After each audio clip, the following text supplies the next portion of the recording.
Hello guys, hope you are all okay, you are all enjoying your life and you are all watching my videos. Today my topic of discussion is endometrial adhesion and endometrial ablation. So I will cover these two topics in this video. First I will discuss about the endometrial adhesion along with few images.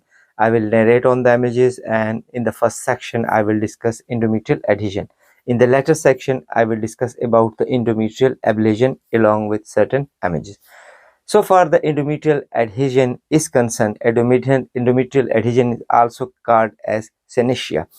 Synestia is caused by either post-traumatic or post-infection or post-surgical. These three are the reason for the endometrial adhesion, and it gives rise to either infertility or sometimes miscarriages. So patient will complain about these two things. Either there will be infertility. So if the patient is complaining about the infertility, you must look for the endometrial adhesion. And if there is frequent miscarriages, so there will be likely chance of endometrial adhesion. So far the endometrial adhesion is concerned, you cannot easily appreciate on the transvaginal scan until there is sufficient fluid within it. So the best method to visualize endometrial adhesion is a sonohysterography. When you inject saline, so with the help of this fluid, you can easily appreciate this endometrial adhesion. How it will appear on the ultrasound imaging? It will appear as an hypoequic bridge bands within the endometrial cavity, and this could be best seen during the secretory phase, because during the secretory phase endometrial happens to be hyperequic. So when there is hyperequic endometrium, within that endometrial hypoequic bridge like bands can easily be seen.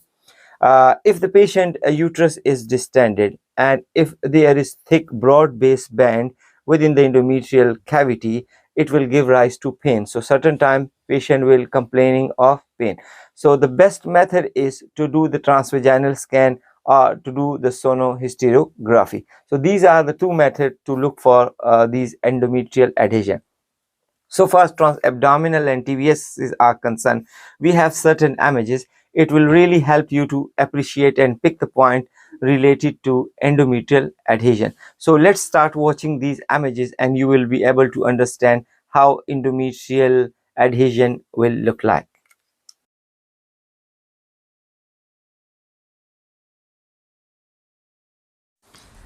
On this transvaginal scan, you can appreciate clearly visible uterus and its endometrial cavity. Fluid is instilled inside the uterine cavity to make it distend to view the lumen of the endometrial cavity. This is actually sonohysterography, or you can call it SHG. A bridging band of tissues pointed by a long white arrow is seen within the fluid in the endometrial cavity. If you concentrate, you would be able to identify extension of fluid into the caesarean section defects, which is indicated by the white arrow. In case of endometrial adhesion, patient often experience pain during SHG because due to non-distensibility of endometrial cavity, as adhesion does not allow the cavity to distend much, and therefore patient experience pain. On these images, caliper shows the fluid in the endometrial cavity, and endometrial adhesion may appear in this fashion. So this was a clear example of endometrial adhesion. In other words, it is also called as synestia. So it's up to you which word you want to apply on, whether synestia or adhesion. Synestia is more technical word, so therefore try to avoid that and better use the word adhesion. Adhesion is quite easy term and can easily be understood by our other gynae colleague. So this was the slide of endometrial adhesion. This is a transvaginal scan, and this transvaginal scan also indicating endometrial adhesion or synestia, but this is not SHG. There is no fluid instilled here. Concentrate on the uterus. Uterus is normally outlined. Endometrial cavity shows thickened endometrial. It means that endometrium is in secretory phase. secretory phase endometrium appears echogenic. Uh, a thick echogenic band indicated by white arrow, which is within the myometrial area, this is actually adhesion. So adhesion may likely appear in this fashion as well. If you want to appreciate this adhesion, make sure that the patient should be either in late proliferative phase or in early secretory phase, because this is a good time to appreciate that. But otherwise, you can do it whenever it is convenient for the patient. If it is clearly visible, then you can make your diagnosis as endometrial adhesion. Endometrial adhesion may appear as thick projecting bands, or it may appear in a longitudinal sections. A non-experienced clinician may ignore that because it looks like it's a part of small endometrial tissues, but this is not endometrial tissue. These are synetia. These are endometrial adhesions. So pay attention with for any subtle changes.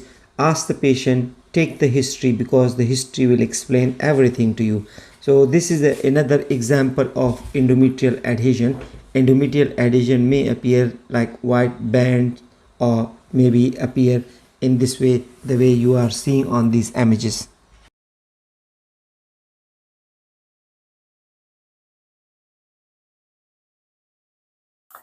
Endometrial ablation. Endometrial ablation is a surgical procedure in which the endometrial lining is destroyed because of the fact if there is abnormal bleeding, so the endometrial ablation can be advised.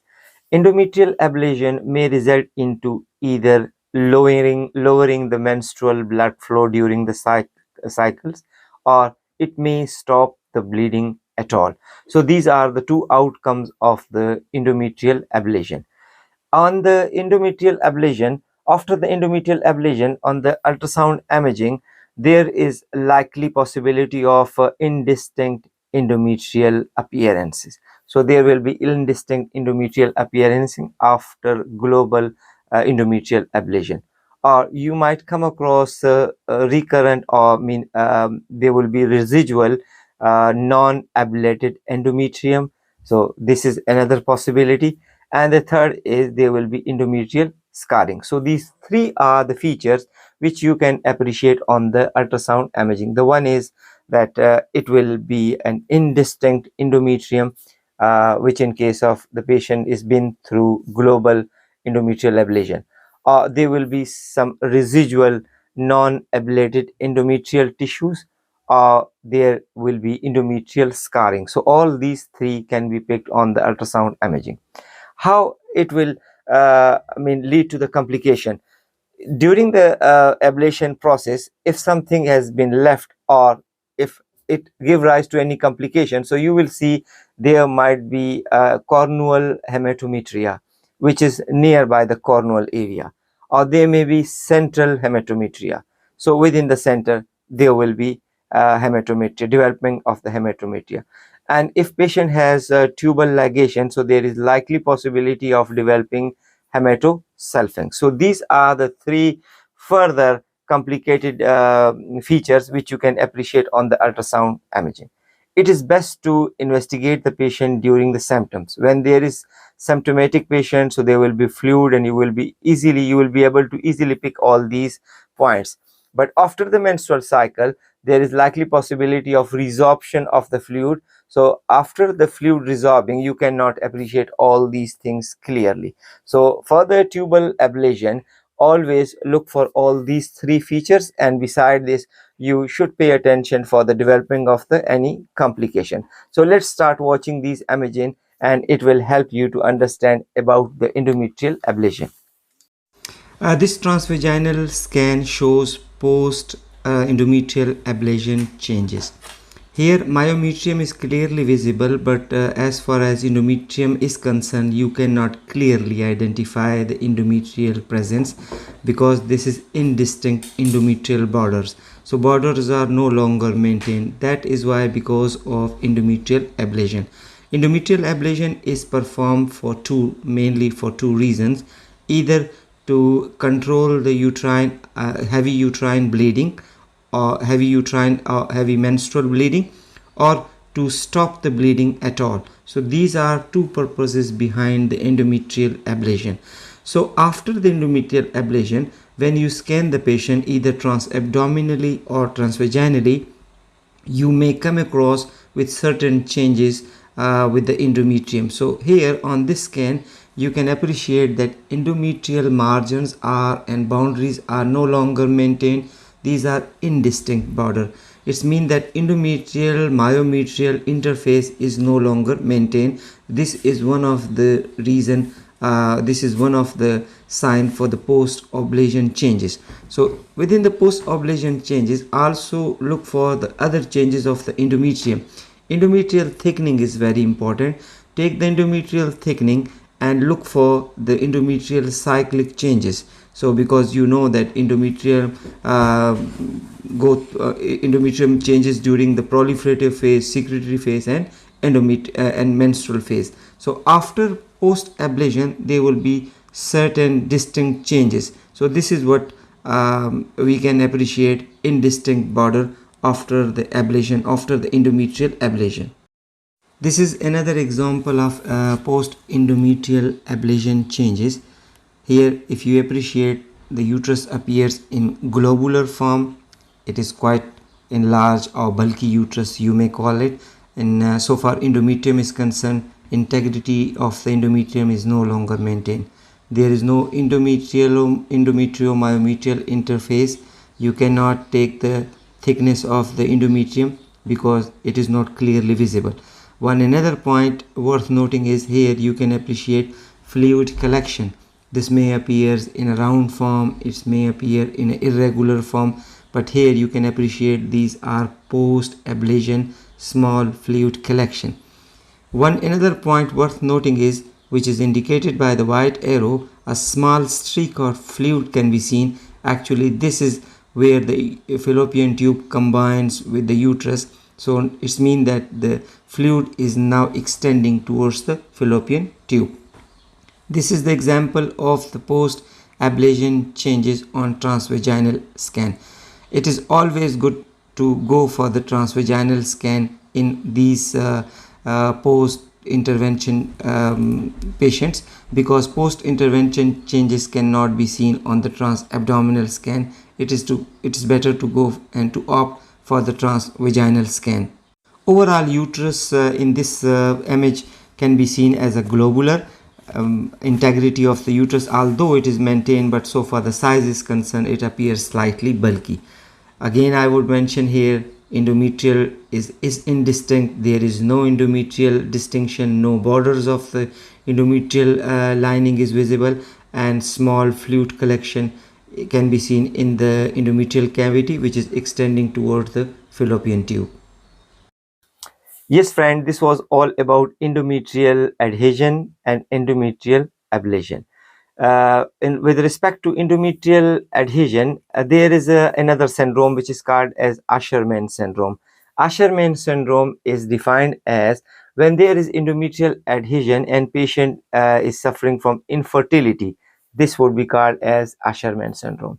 Or if there is adhesion and patient has irregular menstrual cycle, this would also be called as Asherman syndrome.